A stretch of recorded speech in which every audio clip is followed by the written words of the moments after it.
RTC విభజనపై ప్రత్యేక దృష్టి పెట్టారు డిపార్ట్మెంట్ ఎండీ. దీనిపై రెండు రాష్ట్రాల సీఎంలకు నివేదికలు ఇవ్వనున్నారు.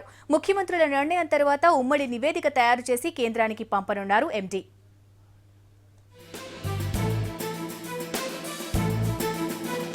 రాష్ట్ర విభజన జరిగి 7 నెలలు దాటినా ఆర్టీసీ విభజన మాత్రం ముందుకు కదలటం లేదు. రేపు మాపు అంటూ మాటలు చెప్తున్నారు తప్ప అమలు కావటం లేదు. అయితే కొత్తగా ఆర్టీసీ ఎండీగా బాధ్యతలు స్వీకరించిన సాంబశివరావు విభజనపై పూర్తి స్థాయి దృష్టి సారించారు. విభజనపై అధికారులతో రివ్యూలు నిర్వహిస్తూ పరిష్కారం దిశగా చర్యలు చేపడుతున్నారు. ముఖ్యంగా ఆర్టీసీ ఉమ్మడి ఆస్తులపై దృష్టి సారించారు.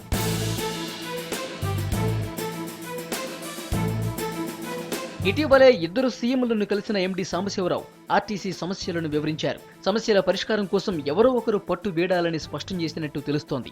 నిజాం కాలం నాటి ఆస్తులు తెలంగాణకు చెందుతాయని, అదే సమయంలో మిగతా ఉమ్మడి ఆస్తులపై చర్చించాల్సిన అవసరం ఉందని సీఎంల దృష్టికి తీసుకెళ్లారు. ఉద్యోగుల అంశంపై కూడా స్పష్టత తీసుకొచ్చే దిశగా సాంబశివరావు ప్రయత్నాలు చేస్తున్నారు.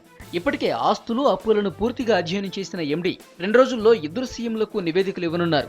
ఆర్టీసీ విభజనపై ఎండీ వ్యవహరిస్తున్న తీరుపై కార్మిక సంఘ నాయకులు హర్షం వ్యక్తం చేస్తున్నారు. ఇద్దరు సీఎంల దగ్గర కూడా అతను పనిచేయడం జరిగిందని చెప్పి, ఇద్దరు సీఎంలతోటి పరిచయాలు ఉండడం వల్ల ఆర్టీసీని కూడా తొందరగా విభజిస్తానని చెప్పి మాకు హామీ ఇవ్వడం కూడా జరిగింది. అయితే ఆ రోజు చెప్పింది ఏంటంటే తన చేతిలోనే ఉంటే వారం రోజుల్లో అని అన్నాడు. కానీ ఇది సెంట్రల్ గవర్నమెంట్ డిసిషన్ తీసుకోవాలి, అందుకని చెప్పి 30 రోజుల లోపల మాత్రం ఖచ్చితంగా ఆర్టీసీని విభజిస్తానని చెప్పడం జరిగింది. ఇప్పుడు ప్రస్తుతం ఉన్న ఎండీ గారు సానుకూలంగా స్పందించి త్వరగతిన ఈ విభజన కార్యక్రమాన్ని త్వరగతిన పూర్తి చేసి మాకు అన్ని విధాల సహకారాలు అందిస్తారని ఆశిస్తున్నాము.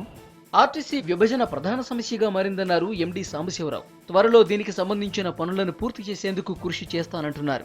బైఫర్కేషన్ సంబంధించి 2 కార్పొరేషన్స్ అనేటువంటి ఫామ్ అవబోతున్నాయి. ఫామ్ అవుతున్నప్పుడు all issues have been address చేశారు వాళ్ళు. దీనికి సొల్యూషన్, దీనికి ఇది అని చెప్పని. Friendly shake hand is always better.